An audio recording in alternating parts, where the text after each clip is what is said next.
Greetings, Corpse Clubbers, and welcome to a brand new episode of Corpse Club, the official podcast for DailyDead.com.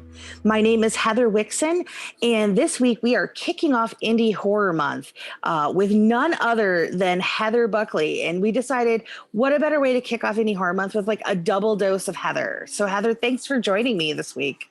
This is my great dream to do a podcast with you because it would be the Heather's podcast. I know we should have had you on when we did Heather's. But I ended up because I ended up working with the gal from Vidiots because they were doing the special screening. And I was like, oh, that would have been the perfect Heather Buckley episode. But I think this is even better. Mm-hmm. I feel more like a JD though. And I think other people agree with that.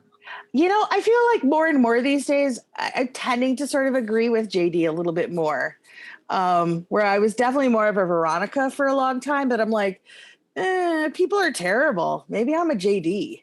That's amazing that you would say that too, because when people would reference the movie Heathers when it came to me, is that I would say, no, I'm more of a Veronica as well.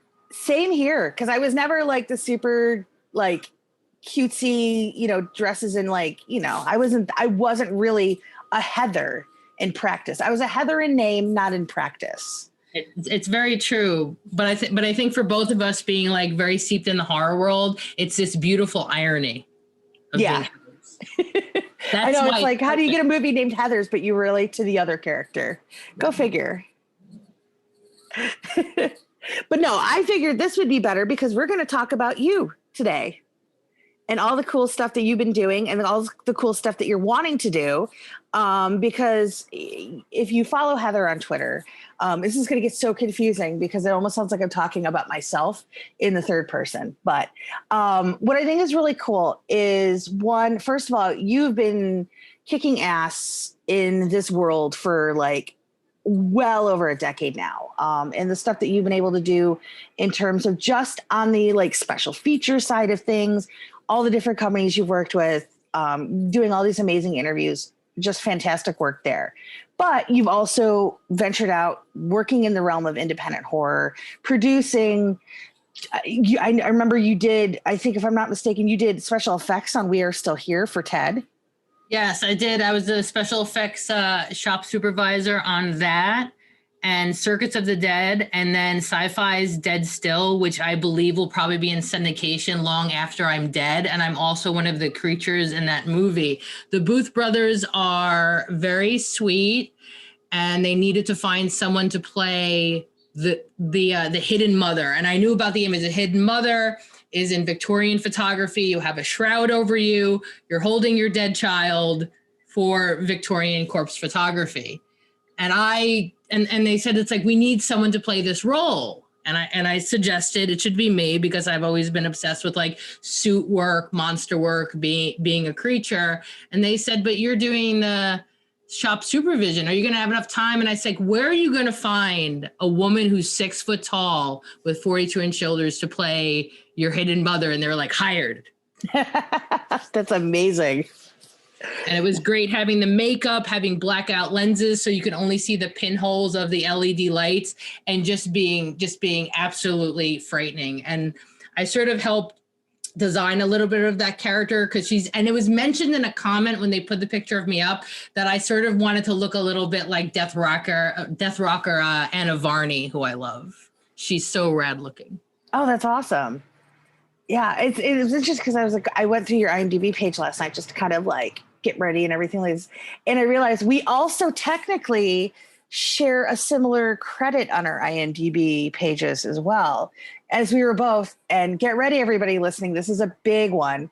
We were both transcriptionists on Never Sleep Again. Look at us. Look at us. Look at us now. It's funny because years ago, I had my book signing for when my first book came out, and this wonderful gentleman came in, had me sign his book, which was really sweet. And he also pulls out the Never Sleep Again poster, which I was like, what? And he's like, you worked on it. I was like, I transcribed interviews. He's like, I don't care. I want your signature on this. And I was like, what? I was like, that's crazy. Have you run into anybody I'm curious if this guy goes East Coast too, because he had like hundreds of signatures on his poster. The only things that I have signed were my old Fangoria magazines from my mom when I would when I wrote for them during the Chris Alexander Gingle days. Oh, nice. And then I think when we were in Fright Fest with the Rangers, some people wanted my signature, and then the record release at Forbidden Planet for the Ranger record. I think those are the only times I've ever signed. I think it's ridiculous to have me sign anything, but I usually do a heart with the HB inside. Ooh, that's good. Like a mom tattoo if you're like a juvenile delinquent. So it's what I do for people. Oh, that's a good one. I know it, because like it's weird for me, because like I've had a couple of times where somebody's like, oh, I want to take a picture with you, and I'm like, why? Like okay, I don't even like to take pictures of me. Why would you want that? And that's only maybe happened like 3 or 4 times. But yeah, the signing thing is weird. I leaned into it with the book because I was like, well, you just put 1.5 years of your life into this, pretend you matter for a minute. For me, doing that kind of stuff was more about the artists. Like, go get them to sign it, but I guess I'll do it too. I almost wanted them to do the book signing with everybody, but then I was like, no, you dummy, you put in the work, you should be there too. But that's really cool. If you're listening, sir, head to the East Coast. Heather will sign your poster too, because she also was part of this. But I just thought that was so strange. I was like, are you serious right now? I thought he was like kind of putting me on a little bit. And I was like, and he was dead serious. And I was like, oh, okay, sure. So I signed it very tiny at the bottoms because I'm like, I can't sign next to all these cool people. I was like, oh, here's a little me. So, but I haven't really perfected a cool signature yet. Definitely not a heart with my initials in it. So I'm gonna have to work on that.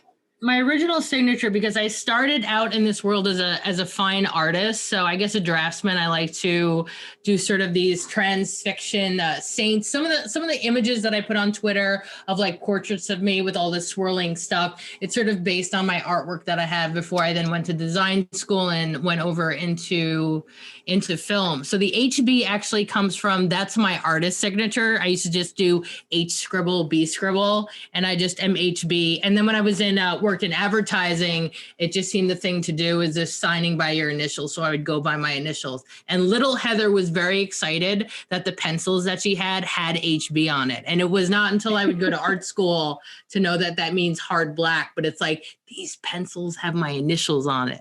It was just too much. It was too much for like 7-year-old Heather. That's amazing though. I don't have any pencils with my initials on them. So maybe that's what I'm missing in my life. So, but yeah, I think what's, oh my gosh, this is really funny. I thought my dog was growling. She's actually like talking in her sleep right now. Not to totally sidetrack, but I was about to like calm her because like, don't start barking.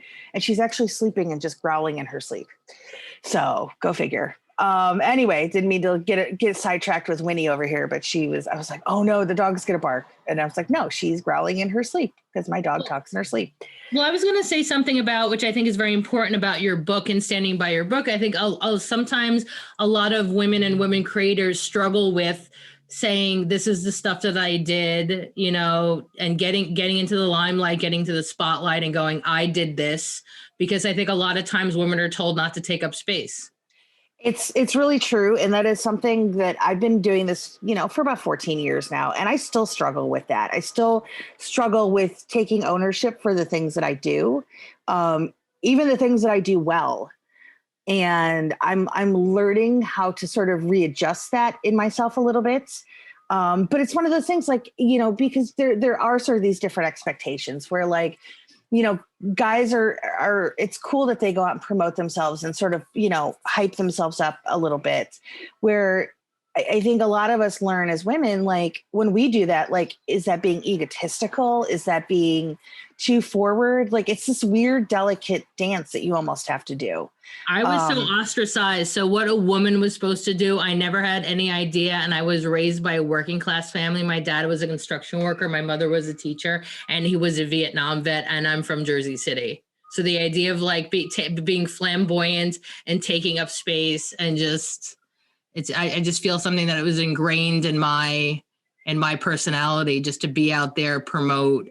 I mean, I spent a lot of my not my youth, but my time in college, and then outside of college, going to CBGBs and Coney Island High and tramps and looking like the insane person that I do. Well, one day when I grow up, I'm going to be just like you, so that way I can feel loud and proud and sing it to the mountaintops. Because I think you can do it right now because you're rad. Because also all Heathers are rad. And Heathers are rad. And if we need a Heather fan club, like we have a logo on the back of our leather jacket, so we feel unity and we go in gangs. Because I also tell like women this when they're networking. If I know them personally, it's just like I will come over.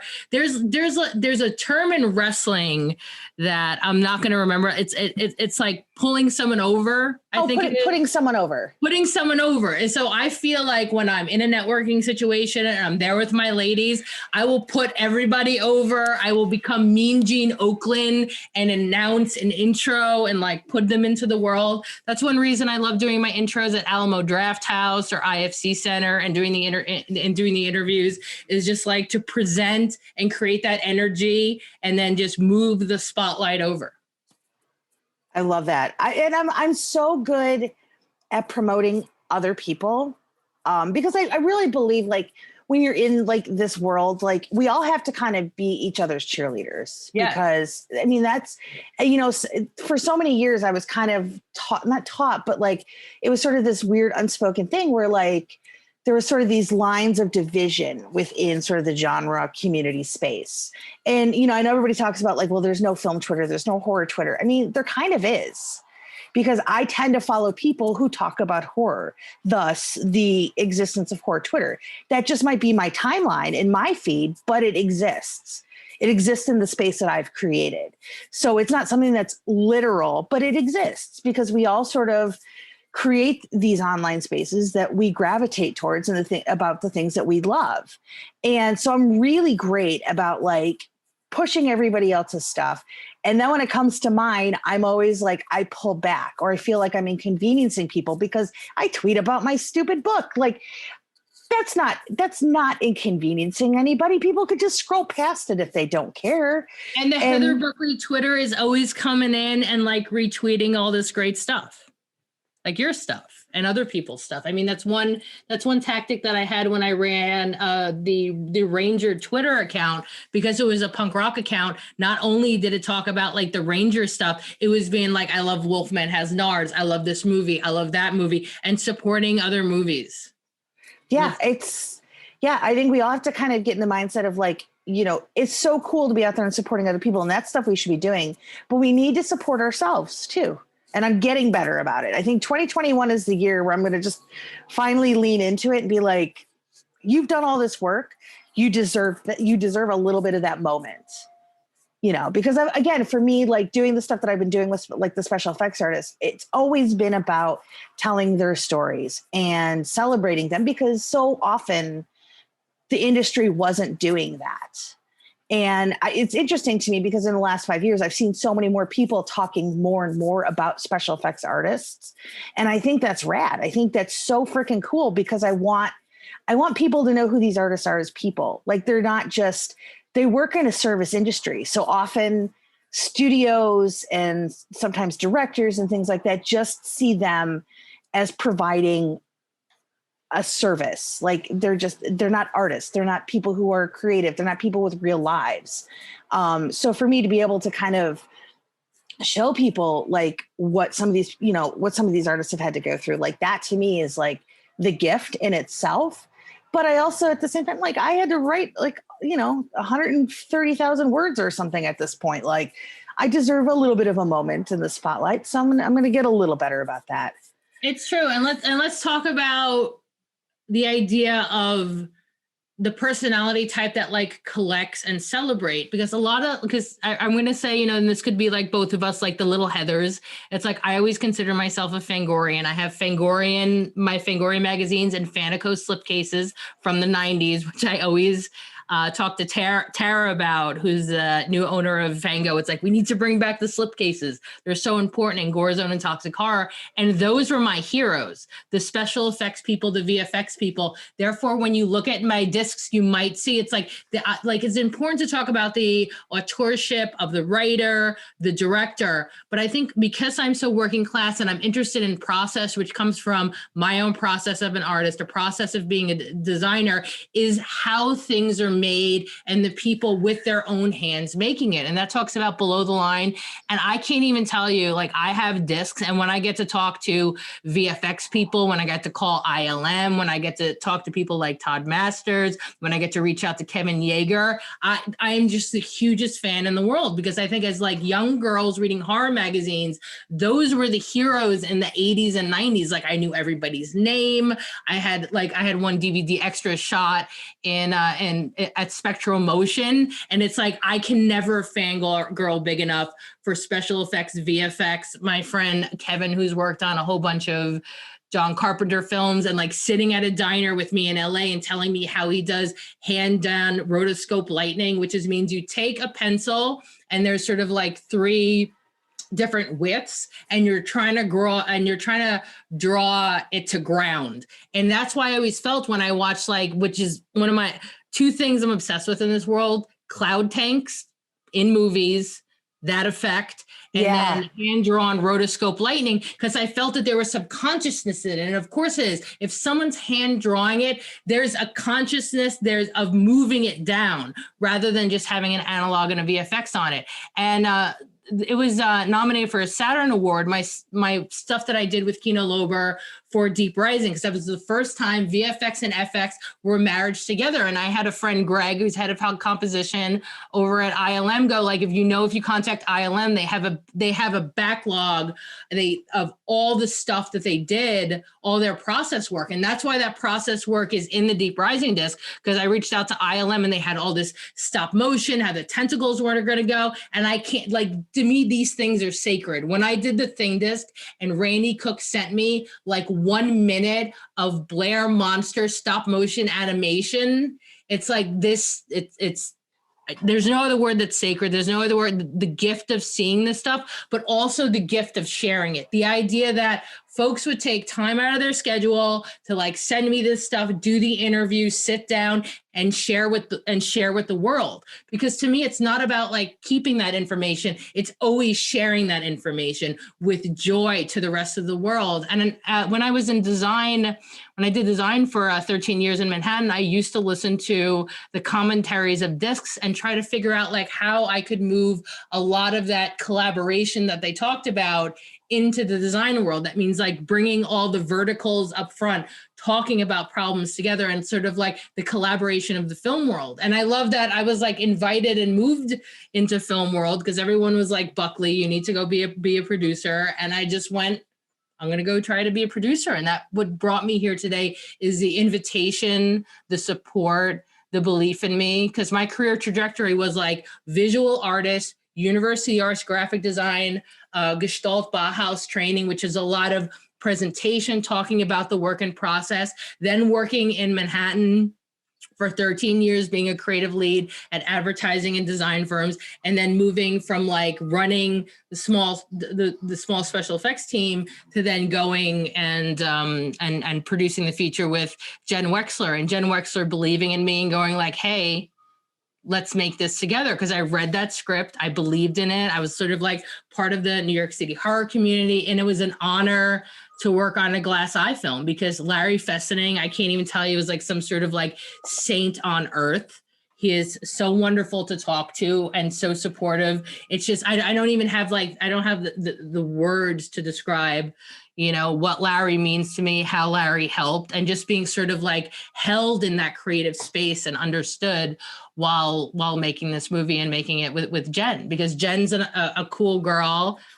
an also Jersey girl, a punk rocker. And I was so happy to get that movie out into the world because those voices are important to platform. These are people dreams, and we're making it so hard by just greenlighting certain sort of people who are just part of the infrastructure, that we're treating it like a dynasty and not looking for new voices in everyone's voice, because I wouldn't be who I was today without the books that I've read, the philosophy that I've read, the music that I found, the music and the movies, and sort of this entire spectrum of counterculture, intellectual things that I was interested in helped me create self. And the idea that there are voices out in the world missing, that people are able to see themselves and help understand themselves, I think is a crime, because also you're leaving genius and brilliance and creativity on the table if you're not looking everywhere, if you're not looking for all voices. Yeah. And I think also too, you bring up an interesting point. This is a conversation I have with somebody else. It almost seems like when you talk about like the world of independent horror, there's almost two worlds. There's sort of the world that where certain people are always guaranteed to be able to like get out there and make their movies and immediately have distribution. And it's almost like, you know, as soon as they decide to direct a movie, like you already know where, like you could pretty much guess where the movie is going to end up and where it's going to be seen and how it's going to get out to fans. And then there's the other side of independent horror where, you know, we're bringing in new voices and we're giving people these chances, but that world is filled with a lot of uncertainty because you don't quite know exactly what the trajectory of those projects are going to be, who might pick it up, who might see it at a festival, you know. And for me, like when I'm doing stuff like, you know, I loved doing like Night Stream last year because there was a lot of stuff that was kind of not, when you're looking at it, they weren't like what I would call like the guarantee movies. Like I can look at a certain movie and be like, oh, that's probably going to go to RLJE, or that's going to go over to Dark Sky, or, you know, or that's going to probably get an IFC midnight pickup. Or even something like Salem Horror Fest last year. There was a lot of smaller movies there that I thought were really ambitious and innovative. And I was like, I really hope some of these distributors look at these movies and realize they need a place too. Like I'm so grateful for the sort of the stalwarts of the independent cinema scene because, you know, they're out there doing it and they're keeping the genre alive. But I do feel like we still have to do better about making those spaces available for first time filmmakers, for people who, you know, maybe aren't best friends with people who've been producing for 20 years and things like that. Like, I feel like we still have to find a balance a little bit, which is like, I'm glad you brought up The Ranger because Jenn, you know, was a first time director, but she'd been working for Glass Eye for years and, you know, obviously was amazing at what she was doing there because they trusted her to go out and make this movie. And look at the success you guys were able to enjoy with that movie. And so many people fell in love with that movie.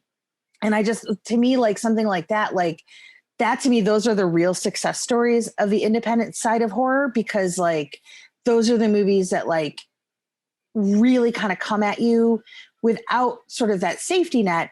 And then they ultimately find their audience. Hopefully that makes sense. Well, when I looked at the movie The Ranger, it's like a punk rock slasher film, already saying that in the world. There's already smiles on people's faces. The idea, so I come from advertisement. So the idea when we're talking about audience and audience segmentation, it's like woman written directed, punk rock, horror. There's a lot of crossover of the type of audiences that might be interested in this movie. And we were lucky enough to get into Frontiers where we pitched it. But in the end, the people who put in the money were the producers, me included, and then some random folks around.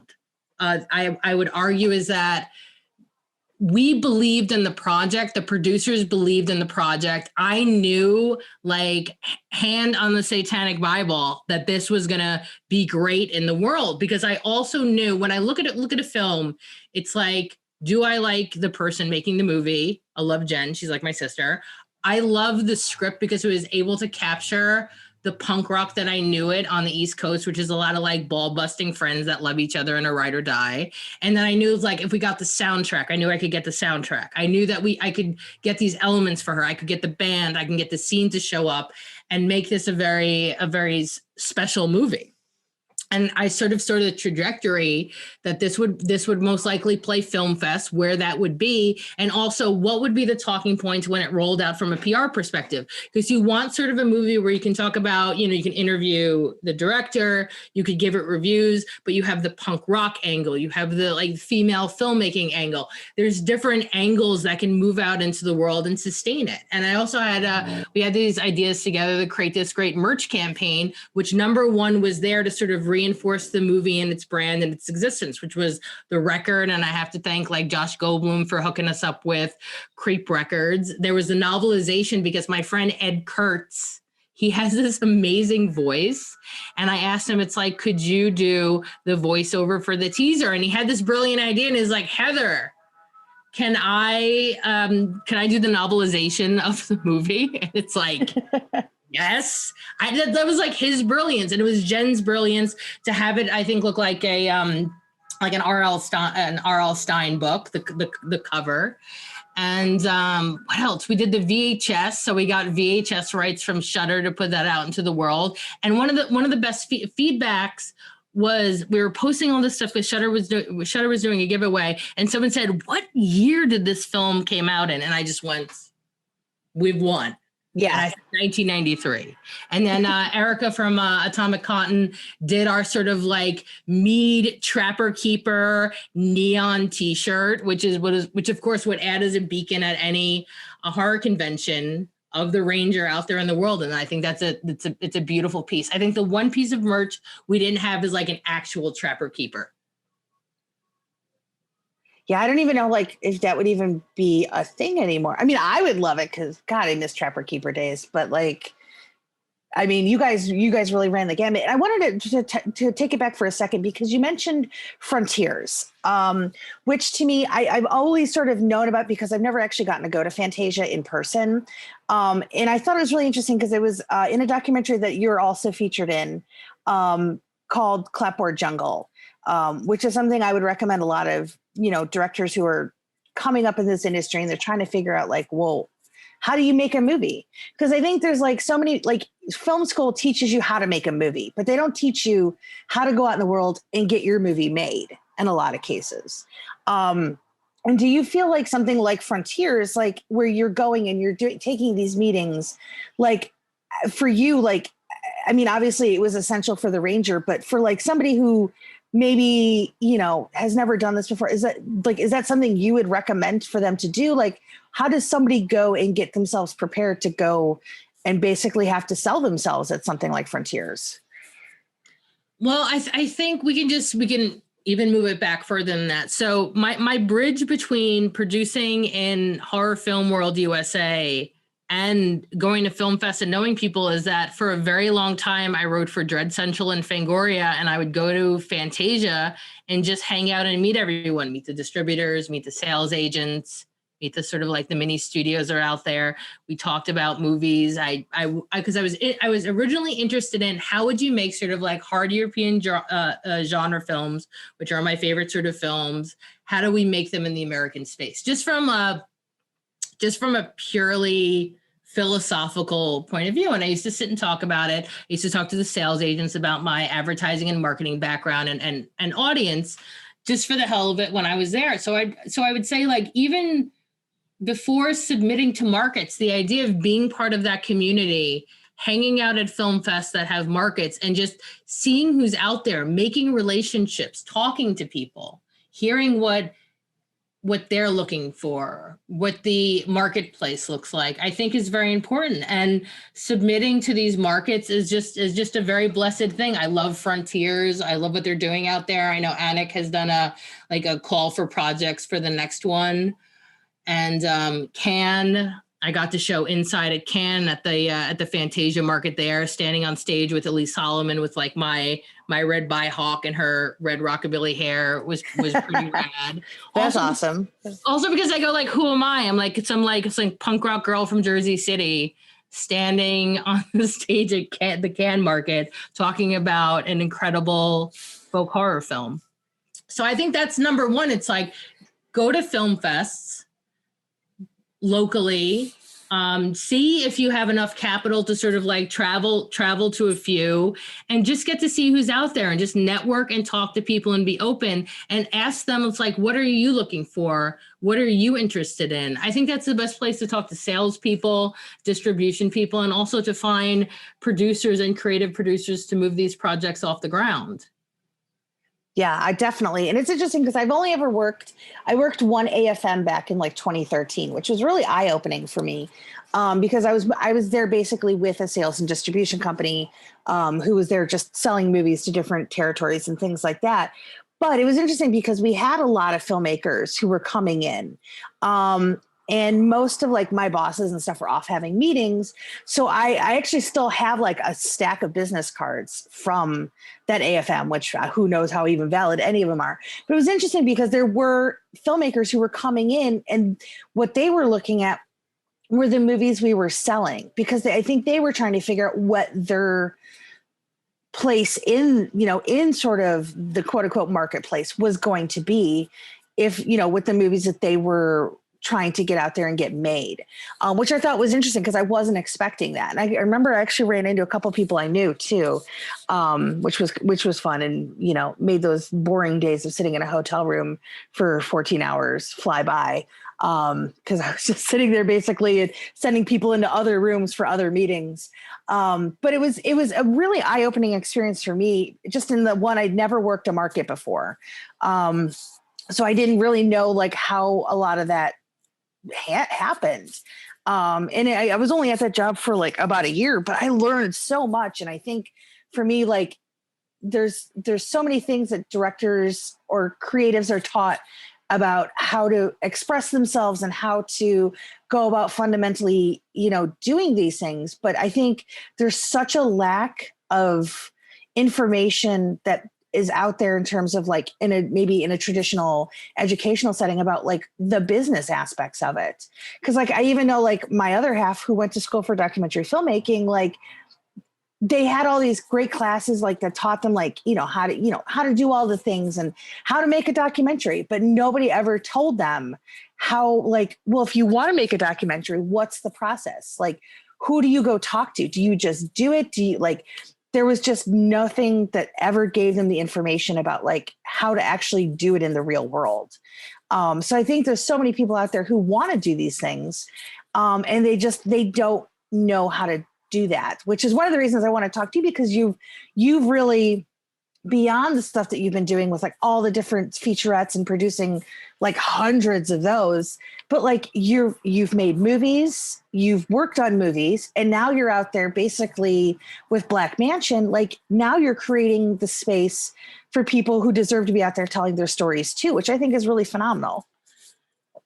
That came about because when I was doing the Film Fest run for The Ranger, people just handed me scripts and they were incredible because there were people from sort of the prestige film fest space. They were, and I was very blessed because the stuff that they were sending me was sort of within my wheelhouse. When it comes to the literature and philosophy that I read, it's around sort of like modernist literature. So like Faulkner, Hemingway and things like that. And these were sort of like classical stories with social political views, with very strong auteur point of views in it. And I started gathering them until I had 11 movies, one series. And I was talking to one of my friends who works at Universal and saying, it's like, this is the stuff that I have. These are the people that I know. And just giving sort of the whole like landscape of, film fest people, sales people, just sort of the network. And when I was working in advertising, our space was always virtual because I was always on the phone working with people from different parts of the world.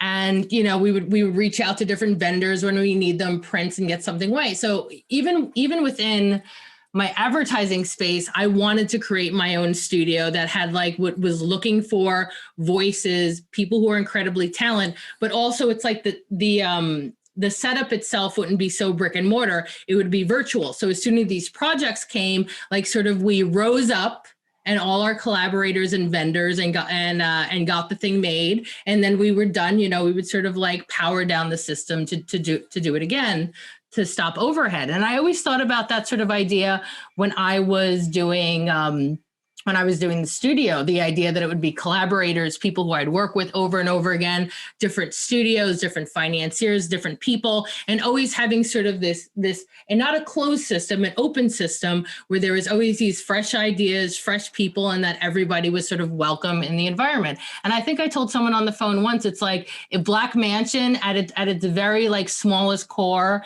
is like my living room in Jersey City, but it's also bigger of like all the collaborators, all the projects, all the ideas and the network that's out in the world, that it could be as small as you in your heart, and then it sort of like spreads out into the universe. That's amazing. And I think too, what's interesting, because you mentioned Elise before, because she, if I'm not mistaken, I'm trying to remember correctly, she is the director for the first project out of Black Mansion, correct? Yeah. So I was at Fantasia, the Fantasia Frontiers Market, and I was there with Jenn, and we were just walking around having fun because I've always supported that market, love that market. And then I saw Elise Solomon hanging out there again, red hair, vintage dress. She was pitching Inside, which is the folk horror film that we're looking to get off the ground. And she was pitching her project, and I was there, as a by Hawk, all in black. And then I said, listen, it's like, do you listen to psychobilly and rockabilly music? And we just started there. And we started like, what music do you like? Who are you? What's going on? And I read her project Inside, and I almost like when I finished reading it, I felt like, oh my God, am I going to be assassinated by other producers? This project is phenomenal because it's beautifully written. It lifts off the page, and it's able to give a name to trauma. And I remember watching Haunting at Hill House, and people again like spoke about Flanagan's work, what the show is about. But then there was also this great conversation about regression and trauma and traumatic things in the family, and just sort of like this cycle of abuse that goes backwards and forwards in time.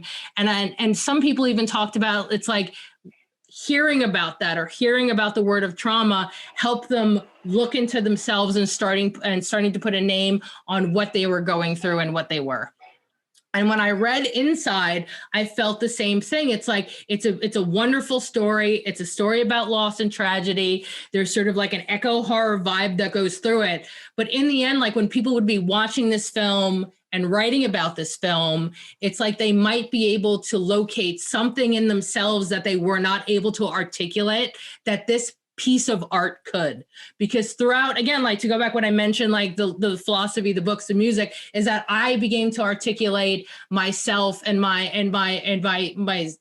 singular identity through these artifacts in the world, and this sort of deep dive that I was doing in myself. And I'm very attracted to film, specifically in the genre space that does that starts to articulate the human condition, that now I have a word for the human condition, and now I see myself, and now the world is clearer because of what I saw. And I saw that in the script Inside. And then she also pitched me a very cool series that I can only describe as like Crybaby meets the Lost Boys, called The Restless.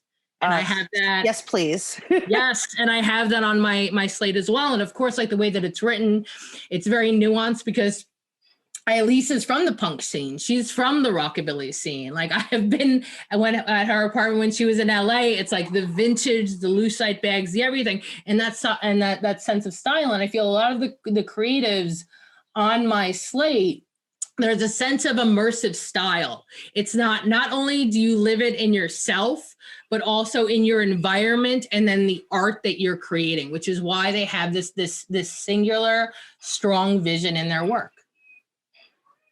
Absolutely. I mean, when you guys did your GoFundMe for this, I'm sure you were hopeful that the community would show up and support this idea of women out there making these types of stories, because I'm right there with you in terms of the types of stories that I like to see. But you guys like killed it like in days. Was that a shock? Yes, because I humbly thought that I would be able to raise that small amount of funding in a month, because I tried so many times to go out to the people in the world, to go out to contacts, to get the development funding, to get the line budget made, because I am not a woman of great means. I cannot write the checks to do development funding for all my projects, and I just needed that small amount of money to go out to a line producer to get that board and budget, to go out to a casting director to attach talent. Because when you're talking about independent cinema, you're talking about something that needs to be packaged, right? Yeah. Which means that you need the connections to go out to cast. I feel the best way to do it is with a very strong CD, a casting director, to go out on your behalf, who knows who's out there, knows who's looking for this work, whose ear is to the ground all the time. And you sort of need that to put the financing to these movies together. And I feel, and I am also blessed with Brian Goldberg, who's my agent from WPA, who's such a supporter, who opens up all the doors, also from Jersey. I mean, I used to hang out in Birch Hill in New Jersey with listening to the punk rock and hardcore bands. So did Brian. I met him through his brother, Jay, who's part of the LA genre scene. And they're both rad people. And we're trying to create these things together, because the difference between a studio and a production company is that I'm looking for new vision, I'm looking for new people, I'm looking for IP, and figuring out like what is the configuration to get these independent films off the ground at a certain budget, because I'm also looking for new voices need support. I need to hire a certain sort of DP, a certain kind of AD, a certain sort of crew to create support, to make sure that that this vision gets done. Because it's like though they've done short films, doing a feature is a new thing, and like right out of the gate, it's like support. I have WPA. We have an incredible amount of below the line folks there to get this thing made. And also, like, from I in a working class background, and I who love special effects artists and everyone who's like sort of like in the hands-on making trade, like the idea of Black Mansion is there sustainability in independent film producing? Can we pay people a living wage? Can we go out there and make sure that at these certain budgets, people are taken care of? And for me, it's between sort of 1 and 5 million. I think is very sensible to get these things out there. I do have my beautiful project with Eric 13, which is a little bit underneath that budget, but everything's sort of like around that range. So they have support, so we can create something that's cinematic and beautiful. And so we start to create a sustainable model within the space is very important to me.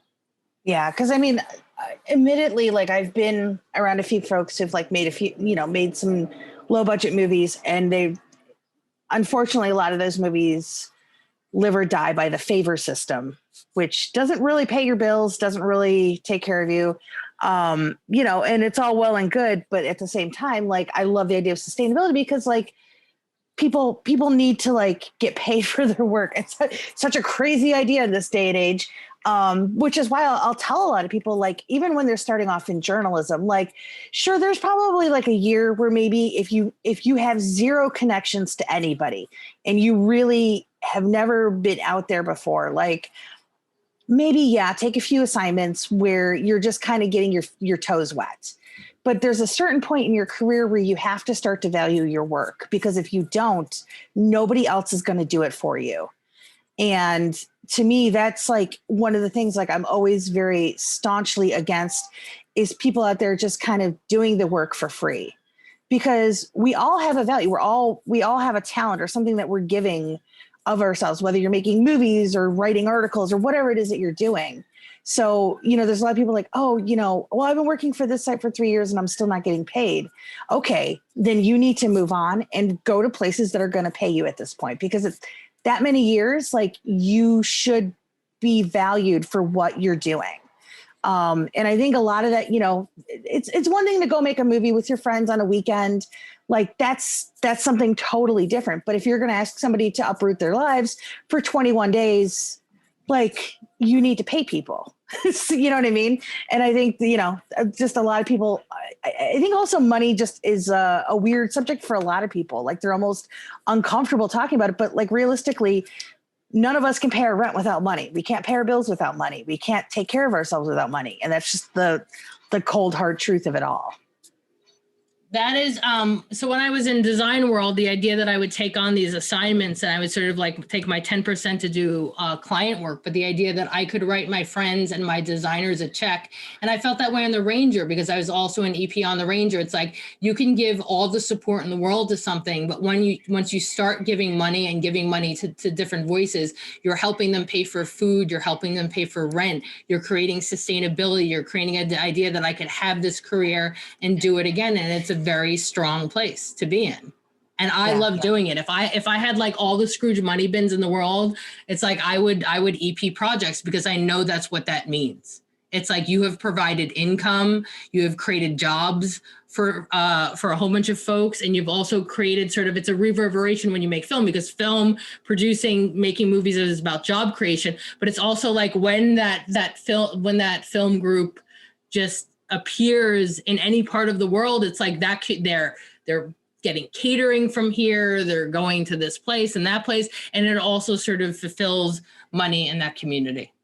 Yeah, absolutely. So at this point, like with Inside, where are you guys at in sort of the process of it all? Is it still, because I know you guys want to shoot in Ireland, if I'm not mistaken. Which I think is awesome. We want to shoot in different parts of Ireland and the Aran Islands. And I mean, we have a lot of folks interested. I was able to get a one-line budget made, and then another comparative one. And then just we're out sort of looking for CDs for the project. And there's just, and the project itself. And I think it's also because of like the plague and the vaccine and things opening up more, is that there's a lot of important phone calls that we've been having about the project Inside, because it's like it's been blessed by like Story Labs, Galway Film Festival, both kind of frontiers, Montreal and Cannes. And you know, it's a very special project, and Elise is not only like an amazing producer and a Sundance producer, but also a visionary when it comes to sort of creating art, character, and just being very nuanced in the way that she looks at process and what she wants to create with this movie. And I think it'll be an important movie, and a movie that we reflect on and revisit on and on. But there's been this great process. And I do thank the community that showed up, and we were able to meet our goals so quickly. Because I literally just thought, it's like, I need a small amount of money because I needed an Irish line budget made, and just the explosion, I couldn't even believe it. And I'm grateful, and I just thank everybody, because when we're talking about visual artists worth film, it's like it does take a community. It takes the community, it takes the fans, and it takes the whole world. It's the same, like I mentioned with my doc work. It's like I can reach out to folks to put together a great disc, but they have to like take that time out, sit down, tell us these stories, scan stuff in, mail us stuff for this to happen. So it's like, it's all of us that makes it happen. And it's everyone on the film set pulling together for a singular vision that makes these things happen. No, absolutely. And I'm curious because, I mean, you're somebody who has such a wide array of experiences. You mentioned working in advertising, visual arts, working as a journalist, working as a video producer and things like that. But like, I'm curious from your experiences working with within launching Black Mansion and the things that you're starting to embark on in that realm, like what has been sort of the biggest surprise for you about this process in particular? If something like that you've maybe learned about yourself through this process, or something that like you just weren't expecting. I'm just curious if this has been sort of an eye-opening endeavor for you in ways that maybe you hadn't imagined as you were embarking on it. I think it's the idea that everyone realizes that something like this and this space is necessary. And this sort of like finding voices, platforming, finding new people and bringing them through the system is something that a lot of the folks in the industry, but also the audience, because a lot of times I look to audience and I look to zeitgeist, are very excited by doing this sort of thing, that they would be great support. It's like, yes, there is a need for this. And I hope that Black Mansion is in singular. It's almost like punk rock bars in the city. It's like, we need as many punk rock bars as possible so we can hang out and find our people. So I hope this starts an idea of a much more sustainable model, looking for emerging talent, you know, scouring the countryside to make sure that everyone is included in the stuff that you're creating. Because we can't leave stories and we can't leave these brilliant voices on the table. Definitely. I mean, even though you're out there producing and stuff, do you feel like maybe at some point you're going to want to hop into that director's chair yourself? I do not know yet. I mean, a lot of the stuff that I'm interested in, like it came from like, even like you, sort of like as a little Heather, I don't know if you have your clipping books. I had like my clipping books in my finger, and all the stuff I did is that I like to collect and share. And so this position that I love now, I love the idea of collecting and sharing. I love the idea of being a creative producer. It's very close to my role as sort of like creative lead in advertising, is just to sit there and be the person. It's like, we could talk about the creative, we can talk about the work. And much like my ability to talk about design and communication, it's like, I've always spent my whole life as a movie fan. So to sit there and look at the work, read the scripts, understand what's going on, help with the lookbooks because of my design background. Gotcha. I mean, what more could I want is that I like that role. And I think that the true role of a producer is like the ultimate helper and the most elder PA on a project. I like the idea of an elder PA.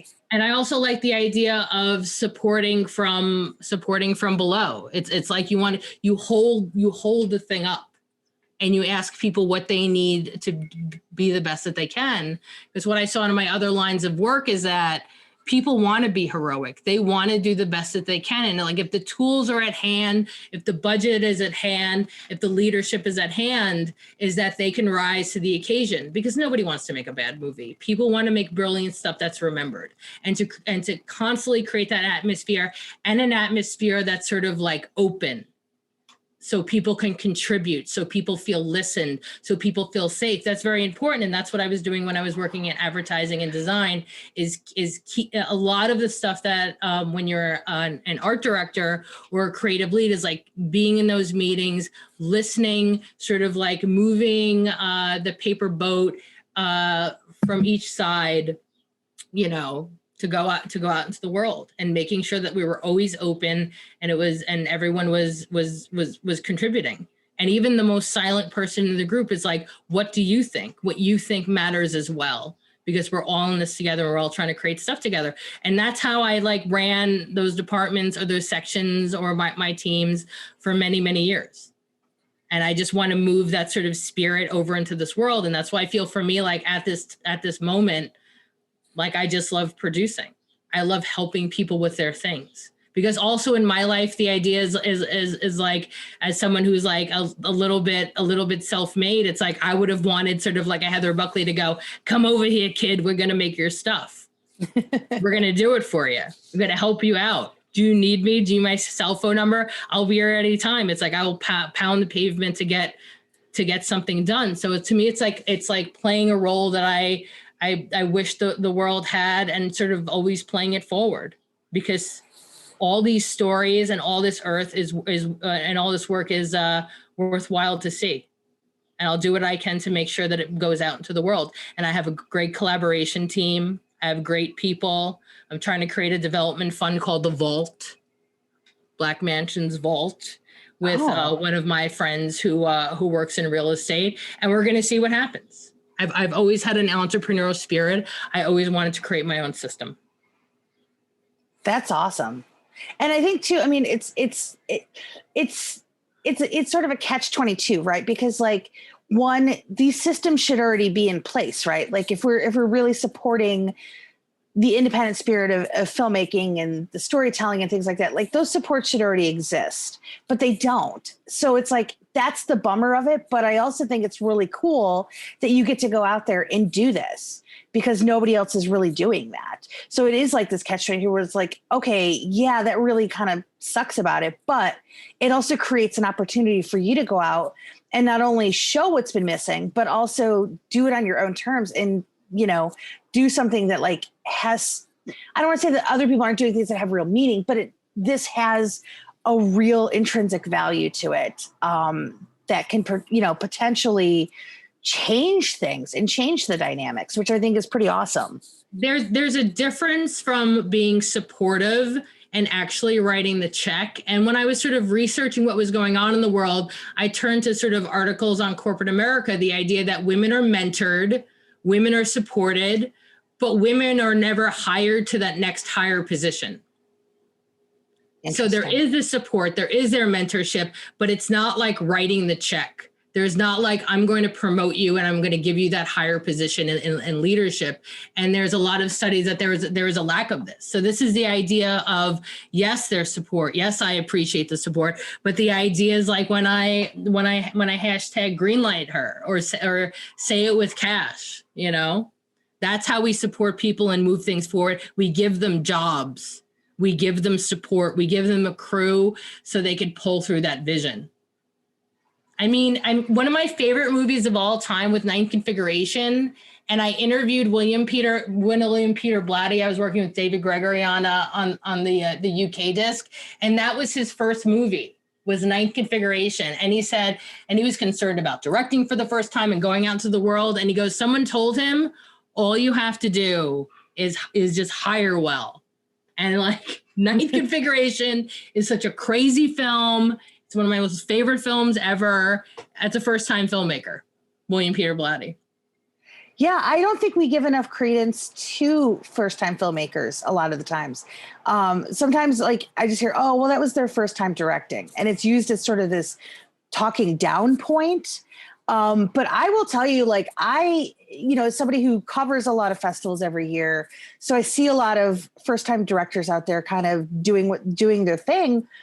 I'm way more excited by a first-time filmmaker who goes out there and takes huge swings, and maybe it's not perfect, but they're still out there and they're really going for it, as opposed to maybe a director who's a few films into their career and they've sort of, I don't want to say settled, but they've sort of are playing it safer because they know it's like this sort of guarantee for them, like that. Like, I'm just going to keep being able to make movies. Like, to me, an audacious first-time filmmaker is way more excited than a well-established fifth or sixth-time director, because I want somebody to like knock my socks off. When you watch hundreds of movies a year for your job, you want people to make you walk away from something and go, oh, wow, like maybe that wasn't perfect and it was, maybe it doesn't all come together, but holy shit, they went for it. And you can't help but appreciate that. And I will always value something like that over directors who play it safe. I think that's the configuration rules. Thank you. I think, we could look at Hereditary and we could look at The Orphanage. And I mean, the reason those works are incredible is also the support that they gave the emerging voices. Yeah. And that sort of, Ari Aster's work sort of transformed modern genre as we know it. And really quickly too, which is crazy. Although I'm going to be really honest, I'm okay if I don't read another think piece on Midsommar and for like a few years. My God, I feel that JPEG of the women screaming together is something that I always need in my life. And the idea, spoilers ahead, what happens to bad boyfriends. Yeah, I get it. And I really love the movie, but it seems like that was like the one movie that everybody's written about like a lot in the last like year and a half. And I'm like, I'm okay now. Like, give me a few years and then come back to me with some of this stuff. Cause I've read so much, but it's funny because like, I feel like that one's almost been parsed more than like Hereditary has, which to me, like thematically, like there's so much you can rip apart at that movie.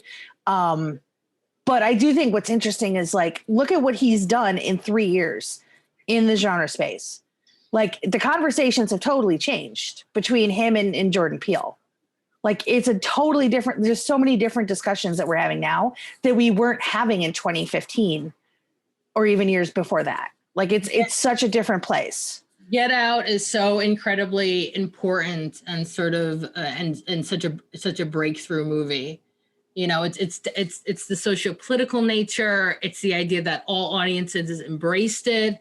It's the idea of sort of like another sort of director like moving into moving into the genre space and what they saw and what they put out in the world. To get back to like Hereditary and Midsommar, I think Hereditary is incredibly strong, but it's much more classical. I think Midsommar is very interesting because it sort of has the plot of Green Inferno, but it's shot like a high art film.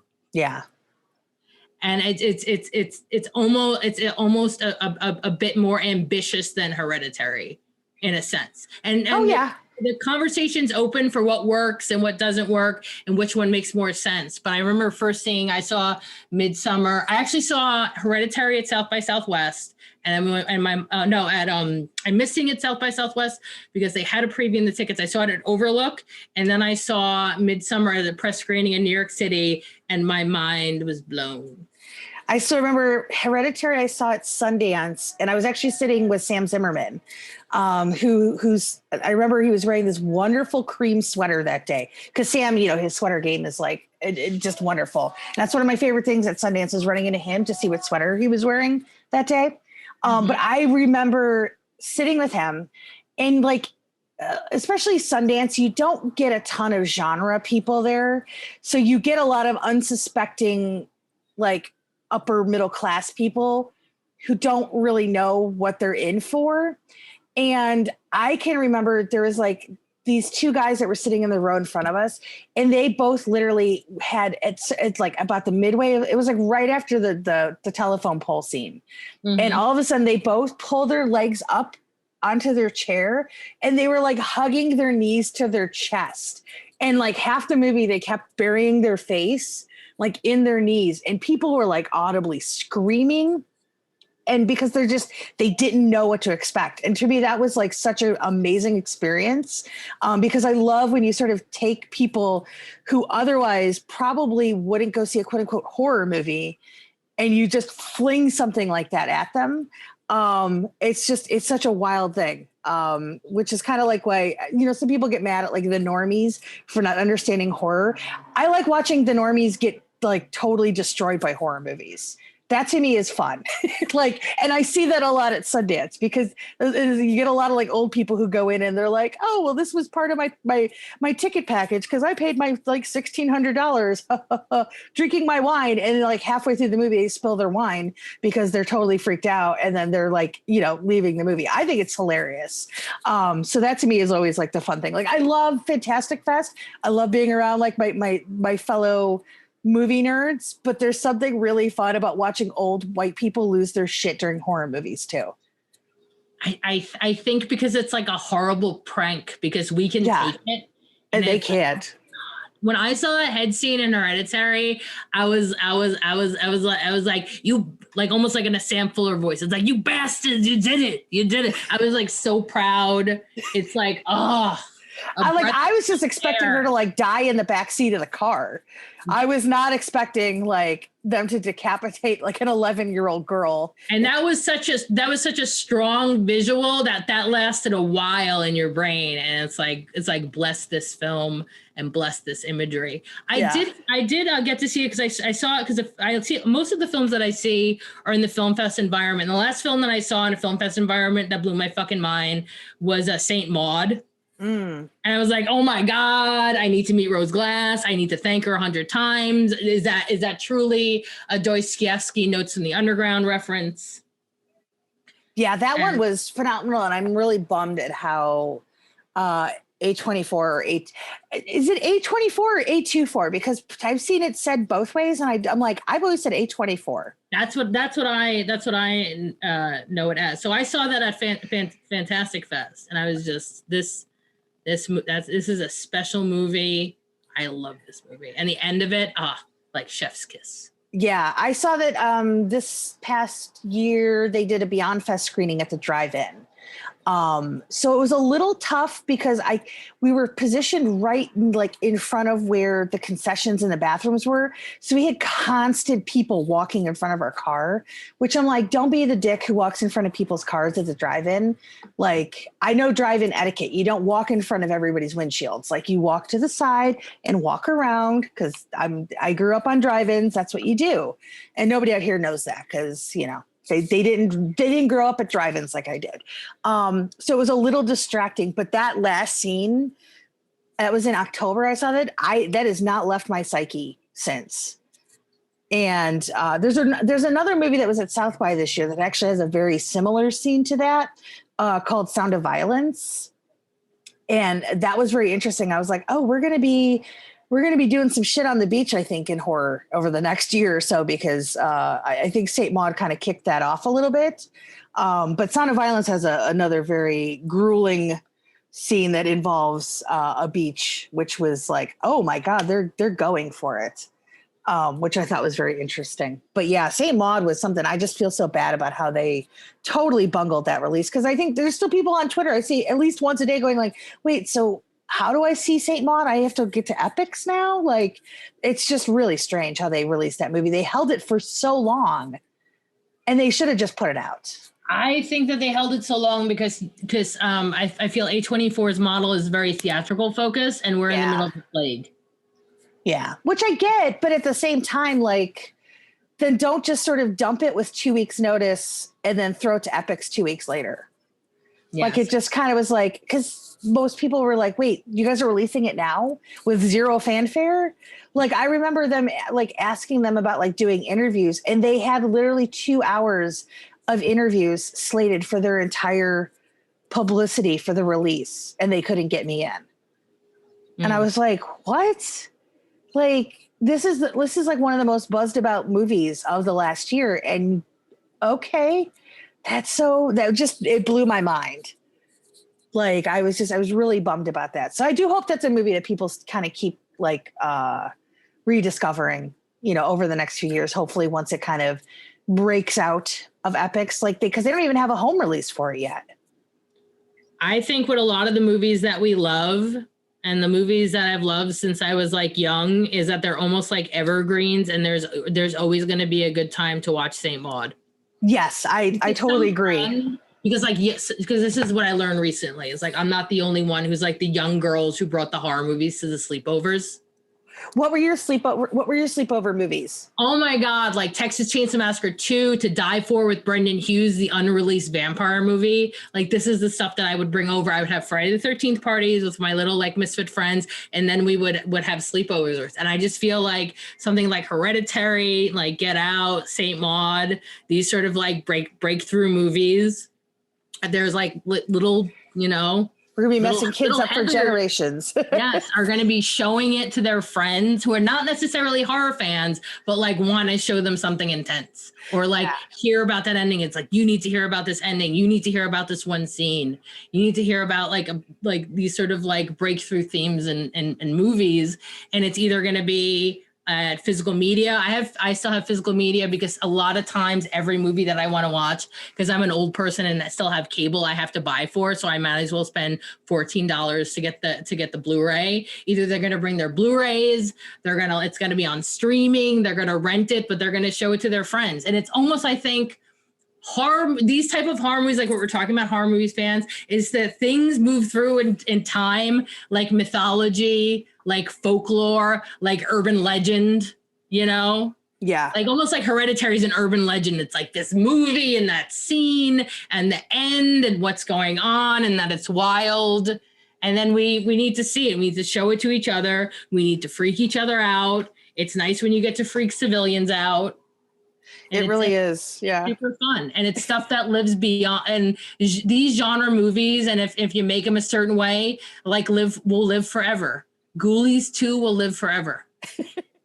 Ghoulies 2 is the best. It was funny because I was actually just talking about this on another thing I did, because I was doing something to celebrate the 35th anniversary of April Fool's Day. And I was talking about how my two go-to sleepover movies, because I think I'm a few years older than you maybe, but my two go-to were April Fool's Day, because it was one of those, like, it felt like a slasher but it wasn't, so I felt like that was sort of the safe one. But then I would also bring Sleepaway Camp, because I really wanted to screw with kids, and I got so many talking tos over that movie growing up, rightfully so, because you probably should be proud of you. You probably should be showing 7-year-old Sleepaway Camp, but I loved it. And I was like, everybody needs to see this movie. Holy shit.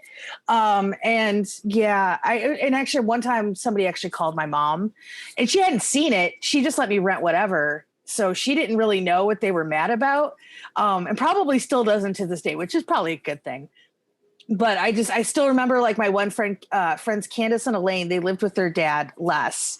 And I remember I brought over Sleepaway Camp, and he sat me down in the kitchen to have a discussion over, why it's not right to show depraved, like it was something like either it was depraved or it was disturbing, and how wrong that was. And I was like, okay, what do you say when you're like 8 years old and somebody's parent is like lecturing you on your choice of movies? I don't even remember, but I was just like, okay.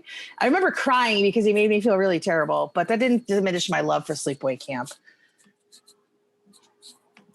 I love that story. Yeah, it was, those are my two go-tos. Sometimes I throw Fright Night in there too, because I was addicted to Fright Night, but Sleepaway Camp was the one that I like to really mess with people, because one, it was not a movie that everybody knew. And, because everybody had already, like, at that point, like, everybody kind of knew Freddy and all those kind of movies. So I was like, let's do Sleepaway Camp. And then you just watch everybody's reactions at the end. So that's the kind of kid I was. But yeah, so, you've done it all. I mean, you've been doing it all. You're doing it all. You're continuing to do it all. Like, what gets, like, from a horror fan perspective, like, what keeps you excited about the genre these days? I mean, we mentioned Ari Aster and like Hereditary, Midsummer. Like, are there certain things that just like keep, like, not that our love for the genre ever die, but like, is there things that really like click with you and you're like, oh God, this is why I love horror?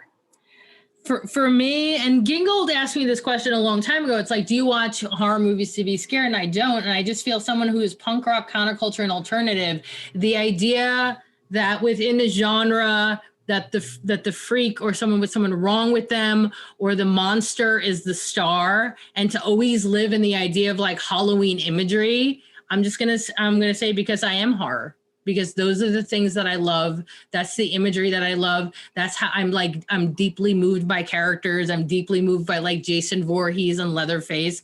I love looking at them. I feel like I'm a part of that family. I mean, if you hang out with my punk rock family, they're all just wild, crazy looking people as well. And I feel at home with that imagery, and I always have.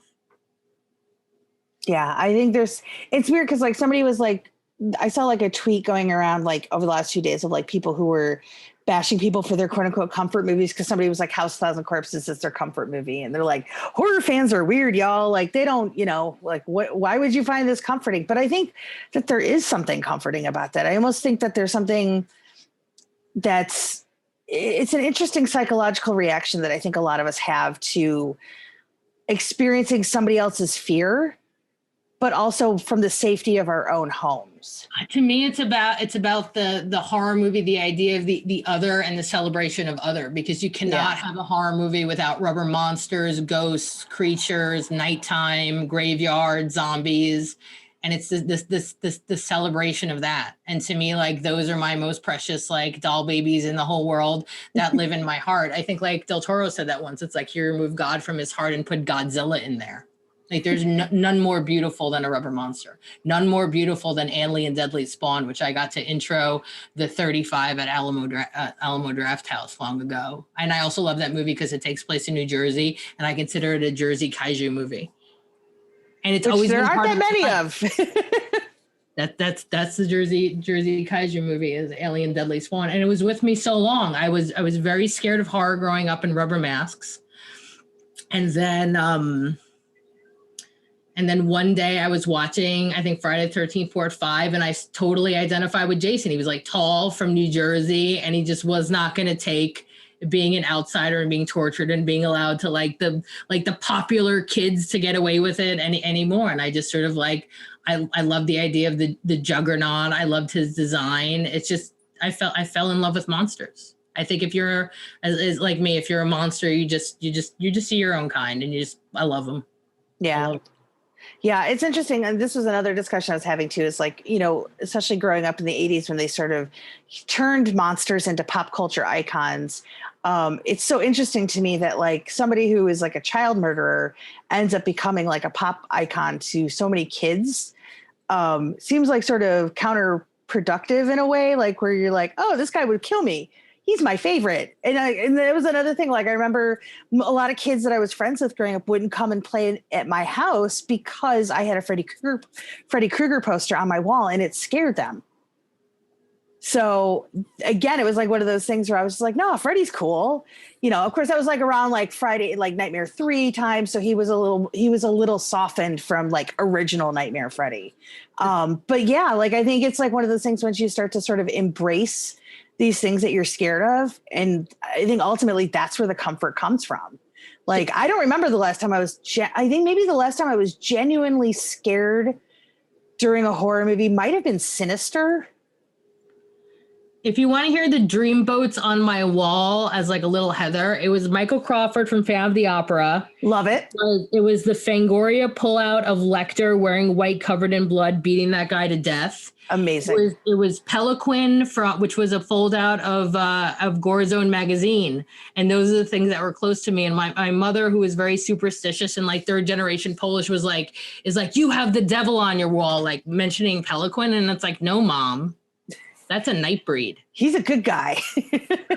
And just putting like chalk M's all over the sidewalk, dragging my family to the Best Color Art Gallery to see like Clive Barker's semi-pornographic work when I was young. It's like the stuff that I put my family through.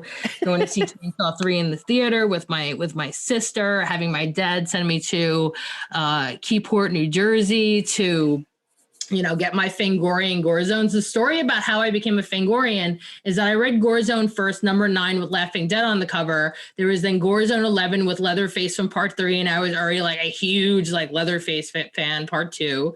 And then I turned over like to the right a minute and I go, what is this other magazine called Fangoria? That also has Leatherface on the cover. And when I was in middle school and I still have like my distortions mask, and that's when I had like long brown hair because I've always been like super tall. I was part 3 Ari Mihailov Leatherface. And again, like at our generation, there was no fanfare. There was not like, that's incredibly rad, you're dressed like Leatherface from part 3. But damn it, I did it anyway because all these things meant so much to me. This has always been the sacred. It has always been a part of who I am. That's awesome. I was the weird kid who we had a Crown Books down the street from, or not down the street, but sort of in the same shopping mall area is our grocery store. So my mom would give me like $10 or whatever it was and send me to Crown Books while she grocery shopped. And so I was the kid who would go into Crown Books and I'd buy my latest copy of whatever the newest Babysitter Club book was. And then I would get Fangoria. And I remember the first time I did it, the guy was kind of like, you're going to need a parent. And I was like, okay. So I'm like, my mom's like, fine, whatever. But I do remember the very first Fangoria I bought was the one it was the Nightmare 4 one, because I was like, I just remember it saying something like it was like Freddy's last movie or something like that. And I remember Elvira was on the cover too. And that for me, I was like, I was hooked. I don't even know, like, I think my mom threw them away like when I went to college, which is just, we won't talk about that. She also threw away a bunch of like my other posters and stuff. But again, I don't talk about that. But I just remember like, and then like once he realized, like I'd see this guy like once a month because I would go in every month, like the guy knew me at that point because he always worked Saturdays. And it was just funny because I was like, the kid was like, oh, I want to see what Marianne and the new babysitters are doing. And then I'd be like, but give me my Fangoria, please. Thank you. So I was definitely a kid figuring out just exactly my place in the world. So it was that I like that we're both Fangorians and we use the word Fangorian. Yes, that should be a thing. Fangorians for life. That should be a t-shirt. We should tell Phil. Yeah. So I mean, we've chatted a ton about your career and everything like that. And everything that you're doing, which I think is amazing. And I'm so excited to see what comes of this. Just because I think, Elise also is somebody who there's a lot of people like in this industry that like, I'm just in awe of, but I don't even know how to like tell them sometimes, or I'm just like, oh my gosh. But she did a documentary a long time ago, I want to say. And it was something that I just happened to stumble upon. Like it played some festival. Oh my God, I'm blanking. It premiered in South by Southwest. It's her documentary on the cool rockabilly label. Yes, that's what it is. Because I was like, I knew her name. I knew I'd seen something she had done. Lost Wild Ones, which I've Yes, seen and is available on streaming platforms. amazing. But yeah, I just think it's super cool that you guys are teaming up for this, and I'm really excited to see what you guys are able to do. Just because I think it's rad as hell. Have her on your podcast. I just might. I know it's like I was. I forget who I was interviewing, but I was just like, I nerded out afterwards. I was like, oh my God. I did it with Jovanka years ago when I did the interviews for XX. But I was just like when I was starting out in this, like, like when you look at where horror journalism was like in the late 2000s, like there were really very few women doing this. I got to this crazy space because I was on MySpace and I was just minding my own business, and Paul Nicolassi kept trying to friend me, and I go, I don't know you. Why are you friending me? And then he told me where he was from, New Jersey. So I said, you literally lived 8 minutes away from like where I was in Old Bridge, New Jersey, Lawrence Harbor, my entire life, and we didn't hang out. I was in Jersey City at the time. It's like, come over, we'll hang out, we'll talk about horror movies. And then when I was speaking about film, he said that you need to write about film. And he had me, they had a Texas horror convention, which is No More, the one that we went to. And it says, you need to meet Uncle Creepy, Steve Barton, everybody out there.